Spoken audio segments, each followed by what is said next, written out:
요한복음 2장 15절 말씀, 노끈으로 채찍을 만드사 양이나 소를 다 성전에서 내쫓으시고 돈 바꾸는 사람들의 돈을 쏟으시며 상을 엎으시고. 노끈으로 맞아본 사람만 안다. 새 성전을 지어야 되겠다, 새 성전을 만들어야 되겠다, 우리가 새 성전이 되어야 되겠다. 그는 우리가 짓는 게 아닙니다. 우리는 파괴가 돼야 되고, 우리는 죽어야 하고, 우리는 멸망해야 합니다.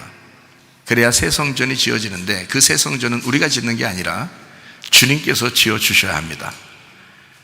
그러므로 일단 우리는 뭐까지 하면 되느냐? 노끈으로 채찍을 만들어서 마저 죽어야 합니다. 그러면 하나님께서 우리를 새 성전 만들어 주시는 거예요. 세월이 이렇게 지나고 보면 과거에 이렇게 참 좋았던 일도 있겠지만 참 괴롭고 힘들고 슬프고 어려운 일들도 참 많죠. 그게 다 주님께서 우리를 만들어 가시려고, 새 성전을 만들어 가시려고 노끈으로 채찍을 만들어 때리신 것입니다. 그래서 기꺼이 우리가 맞았고 또 세월은 지났어요. 그리고 여러분과 저는 이렇게 만들어져 가고 있는 것입니다. 새 성전으로 말입니다. 이 성전은 나무로 지으라 그랬어요. 나무로 지으라. 학개서 1장 8절에 말씀하는 얘기죠. 너희는 산에 올라가서 나무를 가져다가 성전을 건축하라. 그리하면 내가 그것으로 말미암아 기뻐하고 또 영광을 얻으리라. 여호와가 말하였노니라. 왜 나무를 가지고 성전을 지으라 그래요? 산에 올라가서 십자가라고 그랬죠. 나무로 성전을 지어라. 십자가의 죽음을 가져라, 그 말입니다. 십자가의 죽음을 가져라. 우리는 거기까지예요. 거기까지 하면 하나님이 기뻐하시겠다는 겁니다. 그런데 사람들이 참 안 죽습니다. 정말 십자가를 지려고 하지 않습니다. 어떻게든지 자기가 살려고 해요. 어떻게든지 자기 좀 알아달라고 그럽니다. 어떻게든지 기분 나쁘면 화가 나고 승질냅니다. 그것을 죽여야 되는데 죽질 않아요. 하나님하고 맞짱 뜨려고 합니다. 진짜 하나님하고 맞짱 떠서라도 하여튼 자기가 이겨보려고 그러는 거예요. 그래서는 안 됩니다. 우리는 거기까지 그런 말 있죠. 거기까지, 너 거기까지가 어디예요? 십자가 죽음까지, 거기까지만 가라. 그러면 나머지 부활은, 나머지 교회의 생활은, 나머지 새 성전을 만드는 것은, 네 안에 성령으로 하나님이 함께 하시는 것은 하나님이 만들어 가실 것이다. 너는 거기까지, 그 십자가의 죽음까지 가라. 믿음을 각자 지켜야 될 시기가 왔습니다. 누가 믿음을 대신해서 지켜줄 수가 없습니다. 여러분이 스스로 믿음을 지키셔야 합니다. 그럼 어떻게 한 사람만 믿음을 정말 지킬 수가 있느냐? 죽음을 각오한 사람이요. 죽음을 각오한 사람은 진짜 믿음을 지킬 수가 있습니다. 그러나 한번 살아보려고 생각이 들어오는 순간 여러분 넘어집니다. 자기를 나타내 보려고 한번 생각하는 순간 넘어져요. 그게 시험이라고 하는 거예요. 시험에 걸려 넘어지지 않도록 깨어있어 기도하라 그러죠. 주님께서 깨어있어 기도하라. 성경에서도 기도의 사람들이 참 많아요. 노아가 그랬습니다. 아브라함이 그랬습니다. 모세가 그랬습니다. 다니엘이 그랬습니다. 예수님이 그랬습니다. 다 기도의 사람이었어요. 기도의 사람만이 승리할 수 있도록 성경은 그렇게 인도하고 있습니다. 그러므로 기도하지 않으니까 시험 들고, 기도하지 않으니까 넘어지는 거예요. 기도하면 다시 일어날 수 있습니다. 기도하시면 다시 승리할 수가 있습니다. 한 해 한 해 여러분 이렇게 지나면서 새로움이 여러분에게 넘쳐나시길 바라고, 새싹이 이렇게 돋듯이 새로운 시작이 여러분 안에 있으셔야 돼요. 그러려면 기도하셔야 돼요. 기도하셔야 돼요. 여러분 죽어야죠? 기도하셔야 돼요. 진짜 죽은 사람은 기도하게 돼 있어요. 기도하는 사람은 진짜 죽는 거예요. 자꾸 사는 사람은 기도가 안 돼. 기도가 안 되니까 또 자꾸 살아. 그래서 기도해야 돼요. 자기가 기도 잘 안 되는 사람 있잖아요. 그러면 하나님 앞에 기도하세요. 기도 좀 잘 되게 해달라고 기도하세요. 기도하셔야 돼. 그래야 살아요. 하나님이 살리셔야 그게 진짜 사는 거지. 여러분이 산다고 사는 게 아니에요. 그거 나중에 지나고 보면 내가 왜 이렇게 살았나 하고 후회한단 말이에요. 내가 왜 이랬나 후회한다고. 믿음은 각자 지키셔야 합니다. 요한복음 2장 15절 녹근으로 채찍을 만들어냈습니다. 녹근이라는 게 스코이니온, 매듭이라는 말입니다. 매듭. 녹근이 매듭이라는 거예요. 그러니까 매듭이라는 거 여러분 아시죠? 매듭 진다, 이렇게 매듭한, 올가매는 거예요. 이렇게 올가매고 매듭을 진다. 녹근. 올가매고 매듭지게 하는 게 성경에 어떤 거예요? 성경에서 매듭지고 우리를 올가매는 게 있다면 뭘까요? 율법입니다. 율법. 그럼 율법이 나쁜 건가? 성경에 나쁘다고 나와 있어요? 아니죠. 율법은 옳은 겁니다. 깨끗한 걸 율법이라고 그래요. 깨끗한 걸. 그러니까 더러운 인간이 거기에 부딪히면 넘어지는 거죠. 그러니까 율법이라는 것은 우리를 넘어지게 하는 것이다. 죄를 알게 하는 것이다. 그 말은 왜 그러냐면 율법이 깨끗하기 때문에 그렇습니다. 그리고 우리를 딱 거기에서 벗어나지 않도록 올가매기 때문에 그런 거예요. 사람들이 뜰에서 장사하다가 점점 성소 안으로 들어갔습니다. 그러면 뜰에서 장사하다가 성소 안으로 들어가요. 그 왜 그랬을까요? 이 사람들이. 요한복음 2장에 보면 장사하는 사람들이 막 성전 안으로 들어가잖아요. 그게 왜 그러냐면 이게 밖에 있다가 안으로 들어가는 거예요. 점점점 안으로 들어가거든요. 뭘 장사한다는 거예요? 그거 보니까 돈 바꾸고 비둘기 팔고 이러면서 짐승들이 밖에 있다가 점점점 안으로 들어오는 거잖아요. 예배할 때 여러분 지금 짐승 가져오나요? 안 가지죠. 예. 뭘로 예배 드리는 거예요, 우리가? 예?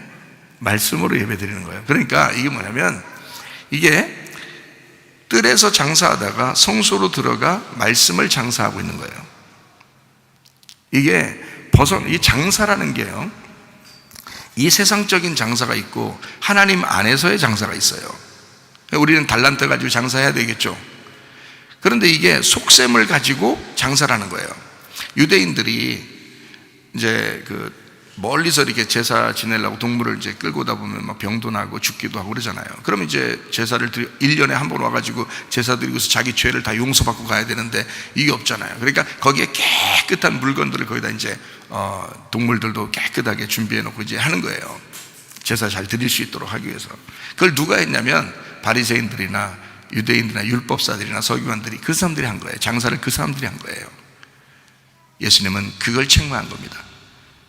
너희가 진짜 말씀, 하나님의 진리의 말씀을 깨닫고 그거를 장사하고 그 말씀을 전해줘야 되는데 이 동물들을 팔아서 돈 받는다는 거야. 돈을 받고 있다는 거지. 주님께서는 그거를 책망하신 겁니다. 여러분, 혹시 교회 나와서 내가 교회 나와서 한 번 기도하면 부자 되고, 두 번 기도하면 더 부자 되고, 세 번 기도하면 축복 기도 받으면 굉장히 부자가 되겠구나, 이렇게 생각할지 모르지만, 여러분, 이 목사는 하나님 앞에 약속받은 게 있습니다. 사람들에게 기도해줘라. 너의 손을 얹어 기도해줘라. 그 사람들에게 무엇을 약속하고 기도해주면 성령의 기름 부음을 기도해줘라. 성령의 기름 부음을 약속해서 기도하면 그가 말씀을 깨닫게 될 것이다. 그가 말씀을 깨닫게 되면 그 말씀을 깨달은 것 때문에 형통하게 될 것이다. 성경은 그런 순서가 있는 거죠. 순서 없이 그냥 막 사람들이 원하는 대로, 소원하는 대로 다 되고 그러는 게 아닙니다. 목사가 해야 할 일은 하나님의 성령의 기름 부음을 기도해 주는 거예요. 저도 성령의 기름 부음을 받은 거죠. 성령의 기름 부음을 받았기 때문에 그 성령의 기름 부음을 나눠주는 거예요. 그렇게 기도해 줘라. 그러면 그가 지혜가 생길 것이다. 말씀이 들어올 것이다. 말씀이 깨달아질 것이다. 그러면 그것 때문에 다른 일들이 형통한다. 이게 순서예요. 저는 그 약속을 하나님 앞에 받았고 실제로 그렇게 하고 있는 중입니다. 네. 자, 사람들은 율법을 가지고 올가매고, 사람들을 올가매고 또 장사했습니다. 이거는 옳은 방법이 아니에요. 그래서 주님께서는 이 노끈을 가지고, 율법이라는 노끈을 가지고 채찍을 만든 거예요. 채찍을 만들다, 이 채찍이라는 게 푸라겔리온, 이게 채찍입니다. 푸라겔리오에서 나온 건데 채찍질하다라는 것에서 나온 겁니다. 이 채찍질하다라고 하는 건 채찍질을 왜 해요? 채찍질. 자, 봐요. 제 손을 잘 봐요. 채찍질. 이게 채찍질이에요? 제 손을 보면 이게 채찍질일까요? 아니에요. 채찍질은 무섭게 때리는 겁니다. 그게 채찍질이에요. 무섭게 때리면 어떻게 되죠? 무섭게 때리면 아파요. 많이 아파요. 많이 아파요. 근데 이게 채찍질, 성경에 있는 이 채찍질은 어떤 의미를 가지고 우리가 봐야 되냐면 이렇게 보는 겁니다. 채찍질을 무섭게 때렸다 그러면 이게 갈라지는 역사가 일어나는 거예요. 자, 이제 좀 이해가 되겠죠? 모세 보고 막대기를 들어서 어떻게 했어요? 너 모세 지팡이 그 막대기 들고서 홍해바다 앞에 있으니까 어떻게 해요? 그거를 내리쳐라 그러죠? 예. 물론 이게 막대기를 이렇게 지팡이를 이렇게 물에다 대고서요 지지지지 이렇게 할 수도 있었어요. 그래도 갈라져요. 그렇지 않겠어요? 아니 그걸 안 돼도 갈라질 수 있어요. 하나님의 능력인데. 그렇죠? 그런데 그걸 내리쳐라 그렇게 얘기해요. 왜냐하면 갈라내라는 겁니다. 찢어내라는 겁니다. 이건 무슨 의미냐면 앞뒤를 갈라라, 좌우를 갈라라, 앞뒤 전후를 갈라내라 이거야. 딱 구분하라는 거죠. 다시 말하면 경계를 만들어라. 앞뒤 좌우를 네가 경계를 만들어 분별력을 가져라. 홍해바다가 갈라졌습니다. 애국과 광야의 경계를 만든 것입니다. 요단강 물을 갈라냈습니다. 그 요단강 물은 가나안 땅과 광야의 경계였습니다. 그거를 갈라냄으로써 통과하게 되는 거죠. 홍해바다는 애굽과 광야의 그 경계선이었습니다. 이거를 채찍으로 때림으로써, 막대기로 때림으로써 이거를 찢어냈고 이거를 갈라내서 여기를 그 경계를 넘어가도록 만들었습니다. 홍해바다도 넘어갔죠. 요단강도 넘어갔죠. 다 무슨 역사가 있었어요? 물이 갈라지는 역사가 있었어요. 자, 어떻게 됐기 때문에, 무엇 때문에 그렇게 갈라지게 했죠? 채찍을 때린 겁니다. 채찍을 때렸기 때문에 그걸 넘어갈 수 있었던 거예요. 여러분, 믿음의 성장이라고 하는 것은 그냥 막 이루어지는 게 아니라 노끈으로 맞아봐야, 노끈으로 채찍을 만들어 맞아봐야 믿음이 성장하는 거예요. 그냥 막 성장하는 게 아니에요. 여러분에게 어려움이 당한다는 것은 하나님의 사랑입니다.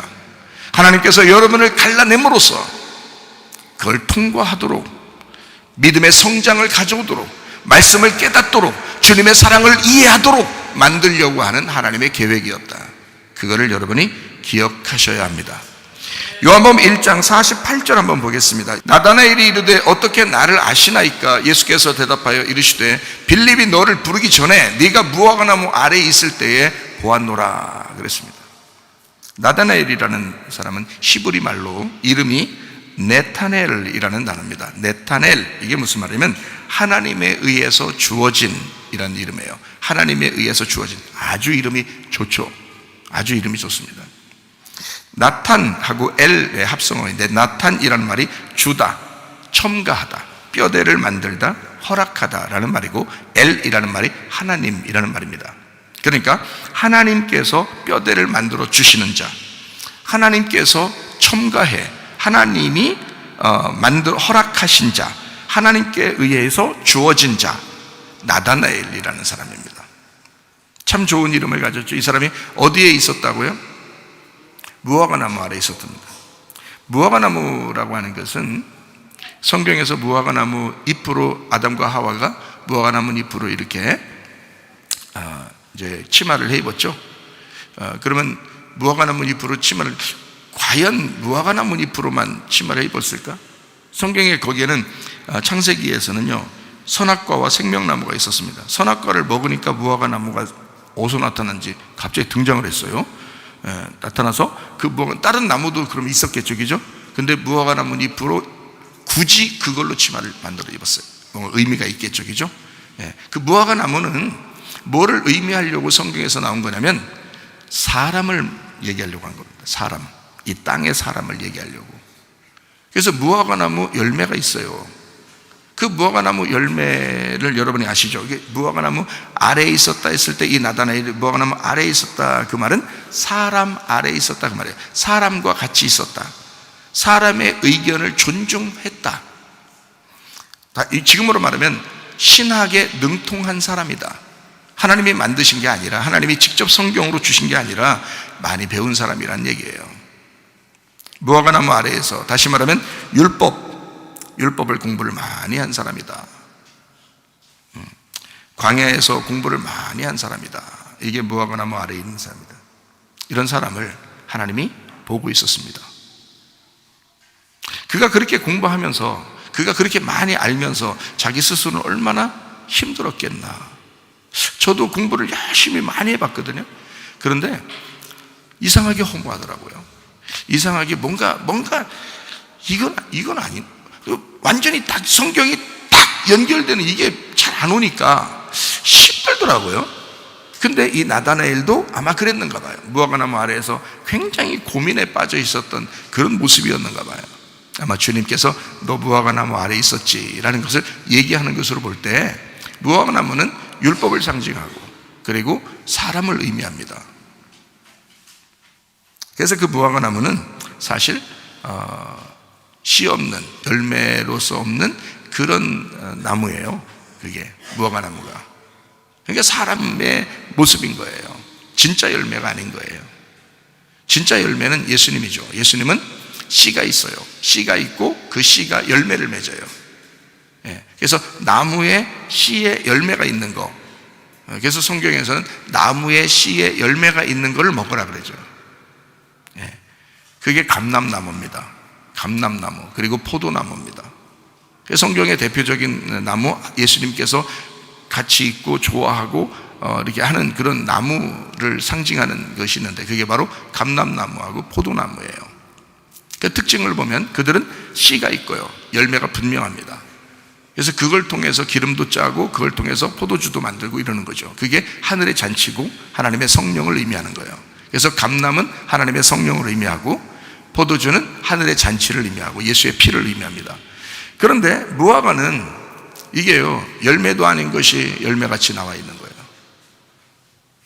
그게 무화과나무예요. 그래서 이 무화과나무 잎으로 이게 치마를 해 입었다 할 때, 그것은 사람을 더 의지하게 되었다. 선악과를 먹고 사람을 더 의지하게 되었다. 사람의 지식에 빠졌다.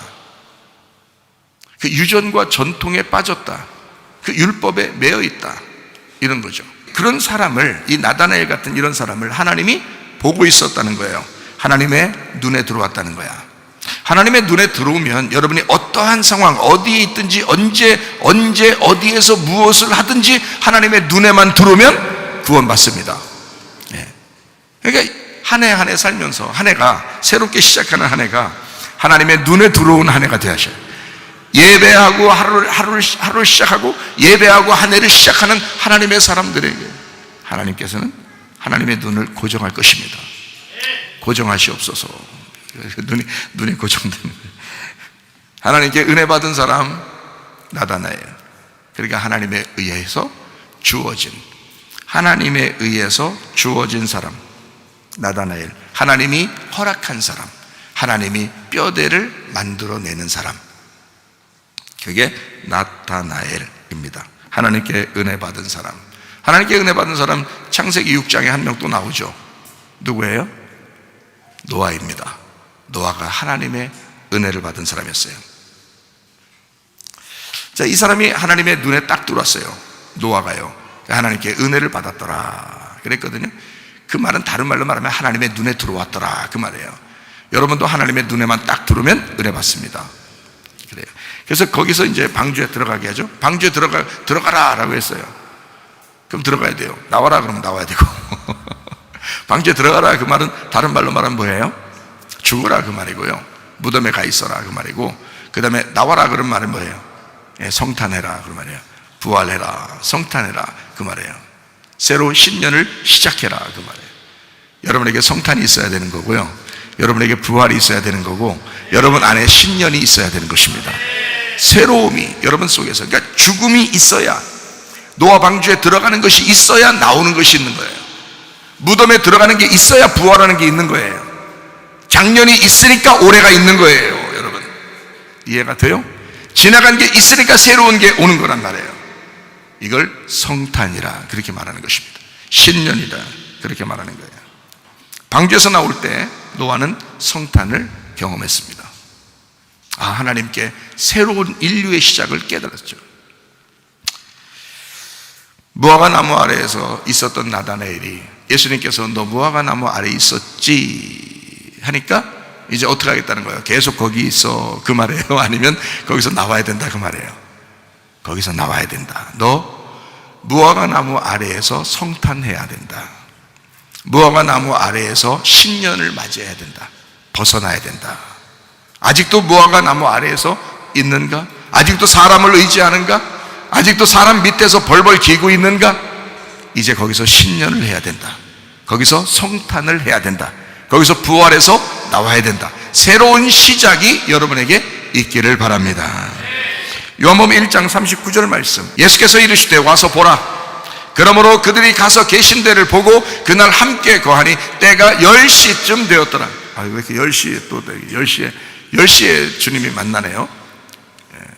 그러면 10시에 만났다는 것은 성경에 보면 열이라는 게 참 좋은 의미가, 많은 의미가 있죠. 열이라는 게 열일 제쳐두고 예배드리러 오는 거예요. 열일 제쳐두고 여러분 예배드리러.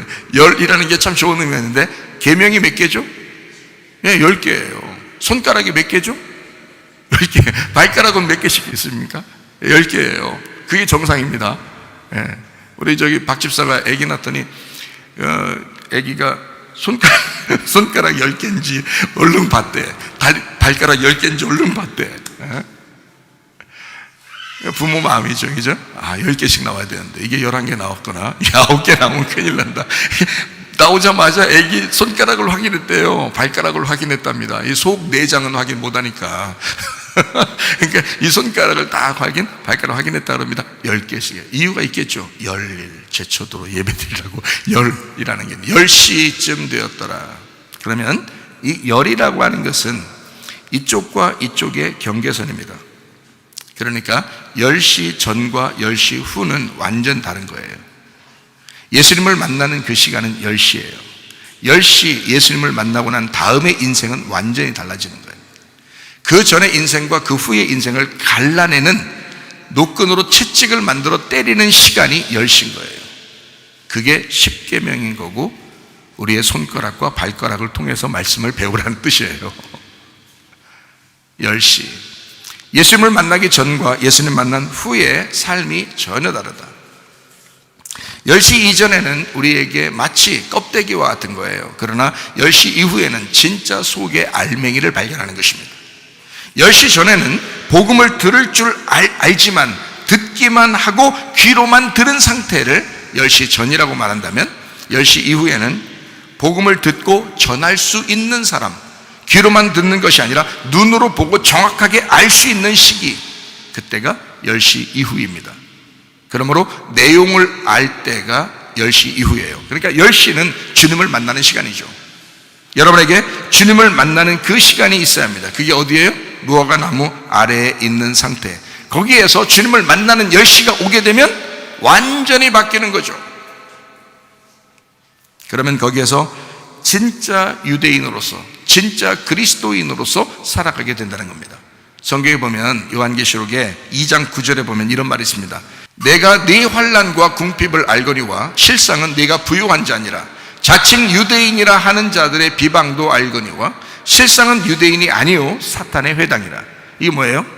자칭 자기는 유대인이라고 하는 거예요. 자기는 그리스도인이다. 나도 기독교인이다. 나도 목사다. 나도 장로다. 나도 집사다. 이런 사람들이 있다는 겁니다. 그건 스스로 인정하는 거죠. 그건 10시 전의 사람이란 말이에요. 10시 전의 사람들은 반드시 10시에 주님을 만나고 그 주님 만난 이후로 돌아오셔야 되는 것입니다. 그래야 진짜 유대인이 되는 거예요. 자칭 유대인이 아니라 진짜 그리스도인이 되는 것이다 이 말이에요. 10시 주님 만나는 시간, 지금 이 시간이 10시입니다. 지금 이 시간이 여러분의 10시예요. 지금 이 시간이 주님 만나는 시간이라는 거예요. 이전 것은 잊어라. 이제 주님 만나면 이 이후의 시간을 완전히 다른 인생을 살게 될 것이다. 이게 말씀이 떨어지는 시간이에요. 예수님을 만나는 시간이라고. 여러분 이해가 되시겠습니까? 고린도후서 3장 14, 15절 그러나 그들의 마음이 완고하여 오늘까지도 구약을 읽을 때에 그 수건이 벗겨지지 아니하고 있으니 그 수건은 그리스도 안에서 없어질 것이라. 오늘까지 모세의 글을 읽을 때에 수건이 그 마음을 덮었도다. 자, 10시가 되기 전이면 무화과나무 아래에서 아무리 율법을 읽고 아무리 율법을 공부해도 수건이 벗기질 않는 거예요. 그러나 10시에 주님을 만나게 되면 그 이후에는 수건이 벗겨지는 거예요. 그리스도를 만나게 되면 이게 수건이 벗겨지는 거야. 다시 말하면 여러분, 각자 자기의 믿음을 지켜야 되고 각자 자기의 믿음을 지켜야 될 시기가 우리에게 왔어요. 그러면 각자 자기의 믿음을 지키려면 자기가 경험을 해야 된단 말이에요. 자기가 주님을 만나야 된다는 거예요. 자기에게 10시가 와야 된다는 거죠. 10시 이전에 여러분의 삶이 10시 이후의 삶으로 바뀌기를 바랍니다. 그게 신년이에요. 그게 성탄이고 그게 부활이란 말입니다. 어느 날짜를 우리가 지키는 것이 아니에요. 우리의 마음속에 진짜 말씀이 들어오느냐, 진짜 하나님 말씀을 깨닫느냐. 요한복음 2장 19절 말씀, 예수께서 대답하여 이르시되 너희가 이 성전을 헐어라. 내가 사흘 동안에 일으키리라. 성전이 어떻게 돼야 된다고요? 헐려야 된다. 성전은 헐려야 된다. 다시 말하면 율법으로 파괴되어야 새 성전이 나옵니다. 파괴되어야 된다. 그 율법이 뭐라고요? 노끈으로 채찍을 만든 것이다. 노끈으로 채찍을 만든 그 율법으로 의도 터져야, 그래야 새 성전이 나오는 거예요. 그거 의도 터지지 않으면 사람이 자기가 계속 자고하여 스스로 높아져서 새 성전이 세워질 수가 없어요. 예수님의 성전이 세워지는 게 아니라 자기 성전을 세운다고요. 자기의 의견을 세운다고, 자기 지식을 세운다고, 자기 힘을 길러보려고 한다고요. 그러나 채찍을 맞아보면, 노끈으로 채찍을 맞아보면 삶이 달라져요. 주님의 성전을 세우고 싶어지고 주님의 성전이 세워지는 것을 목격하게 되는 것입니다. 그게 새로운 한 해가 되셔야 합니다. 요한복음 2장 3절, 포도주가 떨어진지라 예수의 어머니가 예수에게 이르되 저들에게 포도주가 없다. 자, 포도주가 떨어져야 된다, 안 떨어져야 된다고요? 떨어져야 된다. 율법으로 내 포도주가 떨어져야 새 포도주를 마실 수 있게 되는 것입니다. 여러분의 포도주가 아직도 있는 한 하나님의 말씀이 들어오질 않아요. 어떤 사람은 수십 년을 교회 다니고 신앙생활하고 말씀을 들어도 자기 포도주가 떨어지질 않았어요. 그러면 겸손하지 못해요. 하나님 말씀이 안 들어와요. 늘 자기 기준으로 성경을 보고 자기 기준으로 설교를 듣는다고요. 그러다 보니까 자기가 깨지질 않아요. 하나님 말씀을 증거하는 그 말씀을 자꾸 깨뜨리려고 그러는 거예요. 그러지 말라고요. 새해에는, 새로운 시작이 오는 신년에는 여러분에게 속에서 성탄이 일어나는 그날, 부활이 일어나는 그날, 신년이 되는 그날에는 새 포도주를 마셔야 합니다. 새 성전이 여러분에게 세워지셔야 합니다. 놀랍죠? 하나님의 말씀이 놀랍죠? 이거는 사람의 말이 아니죠. 하나님의 말씀이죠. 휘장은 찢겨야 합니다. 휘장이 찢어져야 합니다. 가죽옷이, 여러분의 가죽옷이 찢어져야 합니다. 그 가죽옷이 찢길 때, 그 휘장이 찢길 때 성소와 지성소가 하나가 되는 거예요. 주님과 우리가 하나가 되는 것입니다. 가짜 하늘을 다 찢어버리고 하나님과 우리가 하나 되고 그렇게 동행해서 갈 수 있는 그런 한 해가 되시기를 바랍니다. 요한복음 2장 23절입니다. 6월절에 예수께서 예루살렘에 계시니 많은 사람이 그의 행하시는 표적을 보고 그의 이름을 믿었으나, 거기에 보니까 6월절이라는 말이 나오죠. 6월절이라는 게 파스카입니다. 이게 6월절, 부활절이라고 그랬죠. 부활하는 것, 유월하는 것, 넘어가는 것. 히브리 말로 페사흐에서 나온 말입니다. 페사흐, 이게 히브리 말에서 나온 단어예요. 원래 구약에서 6월절이 있으니까 그거를 이제 신약에서 6월절이라고 같이 쓴 겁니다. 이 파스카라고 하는 게 페사흐에서 나왔는데, 이 페사흐가 뭐냐면 무슨 뜻이냐면 면제한다, 그리고 잊어버리고 없는 것처럼 묵과해버린다, 이런 의미예요. 이게 파사흐에서 나온 단어입니다. 이게 뛰다, 남겨두다, 절뚝거리다, 멈추다, 넘어가다, 춤추다, 이런 말이거든요. 그래서 이제 우리들이 이제 죄가, 하나님께서 우리 죄를 이렇게 넘겨버려서 춤추게 되는 그런 이제, 그래서 6월절 날 그 죄가 넘어가서 사망을 면한 그 집 안에는 잔치가 벌어지는 거죠. 그게 6월절 잔치예요. 이게 이제 곧 부활절과 같은 거고요. 이게 성탄절과 같은 것입니다. 신년과 같은 것입니다. 왜냐하면 새로운 시작이잖아요. 6월절이 오기 전과 6월절 오고 난 다음엔 완전히 다르잖아요. 그들의 인생이 완전히 달라요. 그러니까 애굽에서 매여있던 삶에서 6월절이 일어난 순간 완전히 하나님의 백성으로 바뀌어버리는 거거든요. 그게 하나의 시점이에요. 하나의 시점. 여러분에게도 그런 신년이 오셔야 되는 거예요. 신년은 매번 신년이 와도 그 신년이 자기에게 신년 같지가 않으면 안 되는 거지. 그렇죠? 신년이라고 하는 것은 진짜 새로 태어나는 성탄이 임해야 되고, 죽음에서 부활하는 부활절이 임해야 되는 것이고요, 그 신년이라고 하는 완전히 새로운 6월절이 돼야 된다는 거죠. 6월절.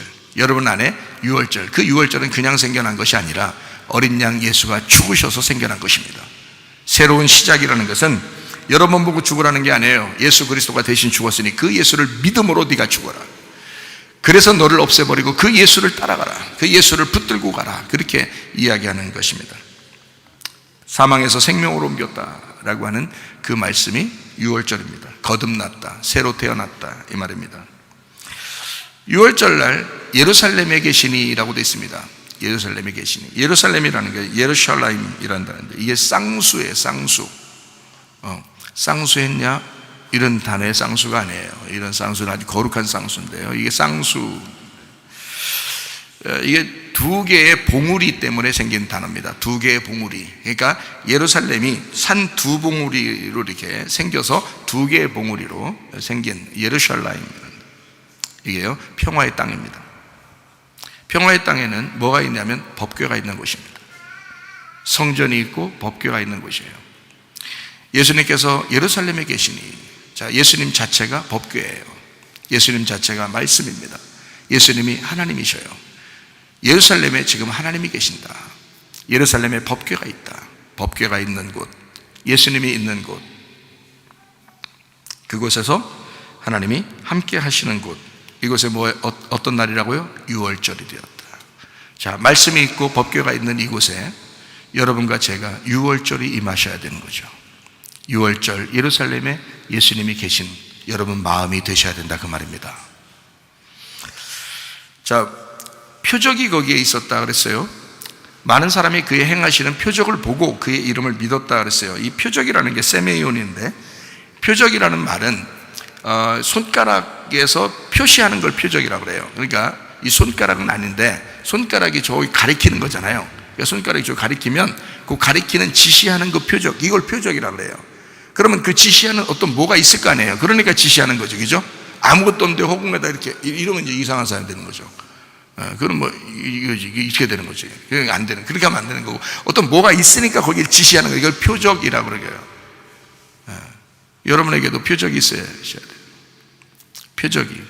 표적을 보고 그의 이름을 믿었다, 이러겠습니다. 이게 표적, 지시, 기적이라는 세메이온인데, 이게 세마이노에서 왔어요. 이게 지적하다, 지시하다라는 단어입니다. 예수님의 이름을 믿는 조건, 예수님의 이름을 믿는 조건이 뭔가 여기 나왔어요. 예수님의 이름을 믿는 조건, 이게 뭐였어요? 표적입니다. 표적을 통해서 예수님의 이름을 믿었다, 이렇게 되어 있습니다. 표적을 통해서. 자, 가만히 생각해 봐요. 표적을 통해서 예수님의 이름을 믿게 되었다. 여기 24절 한번 볼까요? 예수는 그의 몸을 그들에게 의탁하지 아니하셨으니 이는 친히 모든 사람을 아심이라. 자, 여기까지 이제 같이 읽어야 돼요. 자, 23절을 보면, 23절, 24절을 보면 표적을 통해서 예수님의 이름을 믿었는데 예수님은 아무도 의지하지 않았다, 이렇게 되어 있습니다. 그렇죠? 그 말은 무슨 말? 아무도 다른 사람에게 자기의 일을 의탁하지 않았다. 다른 사람을 의지하지 않았다, 그런 거죠. 표적이 왔는데, 주님의 이름을 믿었는데 다른 사람에게 뭘 의탁하지 않았다, 이 말이에요. 그런데 예수님이 십자가 못 박혀 돌아가시고 부활하시고 난 다음에 성령이 임하고 나니까 그 교회에, 주님의 교회에 주님께서는 다 부탁하죠. 너희들이 나보다 더 크게 일을 할 것이다. 내 교회를 음부의 권세가 이기지 못하도록 하고, 그리고 예루살렘과 유대와 사마리아와 땅끝까지 내 증인 되라고 그러잖아요. 그는 성령님이 오셔야 역사하시는 거죠. 성령이 오기 전까지는 주님께서 그 사람을 의지하지 않는다는 것입니다. 성령이 오기 전까지 그 사람을 의지하지 않는다. 자, 잘 이제 이해 가셔야 돼요. 그러니까 어떻게 해야 하나님께서 나를 인정하고 쓰실 만한 사람인지를 여러분 오늘 이해하셔야 된다. 그러려면 여러분에게 뭐가 일어나야 된다? 신년이 이루어져야 된다. 유월절이 임해야 된다. 성탄절이 이루어져야 된다. 부활절이 임해야 된다 이거야. 그러면 하나님께서 성령을 통해서 여러분을 의지하시고 여러분이 그 일을 성령의 이름으로 하게 된다는 것입니다. 그런데 그 성령이 오기 전까지는, 주님이 십자가 못 박혀 돌아가시기 전까지는 주님이 의탁할 수가 없다. 의지할 수가 없다. 아무도 의지할 수가 없다. 아무도 의탁하지 않으시고 누구의 증언도 필요하지 않으시고 누구의 증거도 필요하지 않으시고 주님 홀로 스스로 자기를 증언하셨습니다. 예수님은 혼자 일하셨어요. 외롭겠죠?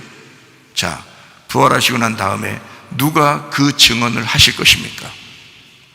누가 그 주님의 외로움을 덜어드리겠습니까? 주님, 제가 있잖아요. 주님, 내가 주님과 동역할게요. 제가 주님과 동행할게요. 주님 마음을 외롭지 않게 할게요. 주님 쓸쓸하지 않게 할게요. 주님 혼자가 아니에요. 제가 있잖아요. 이럴 사람이 누가 있습니까? 우리 가운데 그런 사람들이 나오셔야 합니다. 예수님, 내가 있잖아요. 주님 날 의지하셔도 됩니다. 하나님의 성령을 받았어요. 내가 성탄했어요. 내가 유월했어요. 내가 부활했어요. 내가 신년을 맞이했어요. 내 속에 거듭남이 있어요. 나는 하늘에서 태어났어요. 주의 성령으로 내가 다시 태어났어요. 주님, 내가 있잖아요. 주님, 눈물을 닦으소서. 내가 있잖아요.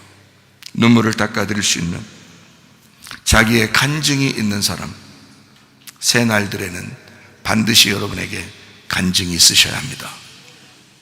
여러분 안에 주님의 간증이 있으셔야 합니다. 주님께서 여러분을 보면서, 야, 이번 한 해 다시 시작하길 잘했다. 너 때문에 살만 났다. 너 때문에 얼마나 행복했는지 모른다. 네가 나와 함께 있어서 내가 외롭지 않았다. 내가 쓸쓸하지 않았다. 나 슬프지 않았다. 나 괴로워하지 않았다. 나 너 때문에 행복했다. 그런 간증들이 여러분 속에 있으셔야 합니다. 주님 안에서의 참된 사람들, 예수의 이름을 지켜내는 사람들, 예수의 이름을 여러분 속에 간증이 있어야 그 하나님의 이름, 그 예수의 이름을 보존할 수가 있습니다. 여러분과 저는 이제 앞으로 더 하나님의 창조의 질서를 회복하고 하나님의 형상대로 우리가 만들어졌으므로 진정으로 자유하셔야 합니다. 율법에 매이거나 나다나엘처럼 율법에 매인 사람들을 주님께서 풀어주듯이 이렇게 풀어주셔야 되는데, 또 성전에 매여서 그렇게 성전 안에서 괴로워하던 그 사람들을 노끈으로 채찍을 만들어 그들을 갈라내고 찢어내서 그들에게 뭘 해주고 싶었겠어요? 자유를 주고 싶었어요. 너희들은 잘 몰라서 그래. 무화과 나무 아래에서 잘 몰라서 그래. 나를 만났으니 진리를 깨달아라. 자유해라. 요한복음 8장 32절 말씀, 진리를 알지니 진리가 너희를 자유롭게 하리라. 요한복음 8장 36절 말씀, 아들이 너희를 자유롭게 하면 너희가 참으로 자유로워지리라. 다시 말하면 하나님의 아들을 만나셔야 합니다. 예수 그리스도와 여러분 속에서 만나셔야 합니다. 무화과 나무 아래에 있을 때와 주님 만나서 변화될 때는 완전히 다릅니다. 거듭나고 유월하고 부활하고 여러분 성탄이 있고 새로운 신년이 여러분 속에 있을 때는 완전히 달라야 합니다. 여러분이 개인적으로 주님을 경험하셔야 합니다. 성탄은, 유월은, 신년은 참 자유가 시작되는 베레시트입니다. 아르케이고요. 그 아르케가 여러분에게 있어야 합니다. 나의 아르케. 이 세상에 창조의 아르케는 있었습니다. 그게 요한복음 1장이에요. 태초. 창세기 1장 1절도 태초. 그러나 그 베레시트, 그 아르케가 여러분에게 임하지 않으면 안 되는 거죠. 여러분이 베레시트가 돼야 되고 여러분 안에서 아르케가 일어나야 된다는 거죠. 그 창조의 시작, 그 창조의 질서, 하나님의 그 형상대로 만들어지는 그 회복, 이것이 여러분 속에 있으셔야 된다. 이러려면 어떻게 되느냐?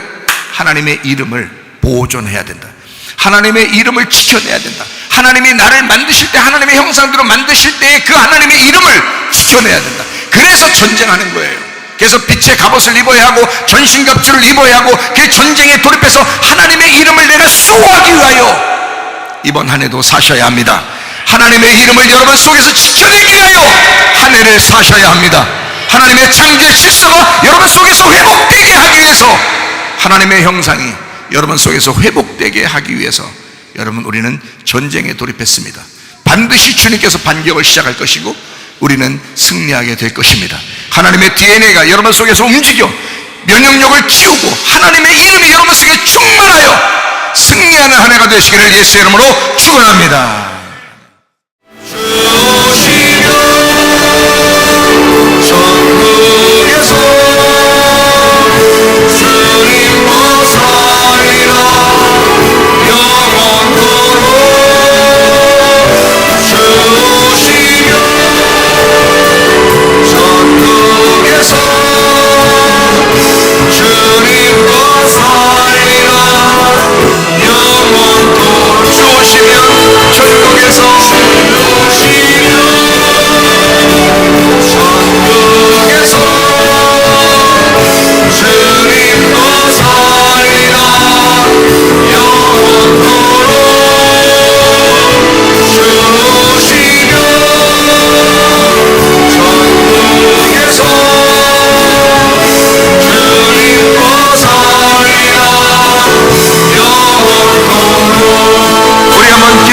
우리 하나님 앞에 기도할 때, 하나님 아버지, 내게도 주님이 노끈을 대시고 그 채찍으로 채찍질 해주시옵소서. 그래서 새로운 한 해가 시작되게 하옵소서. 내 속에서 예수 그리스도가 시작되게 하시고 새 성전이 세워지게 하옵소서. 기도합니다. 우리 하나님 아버지,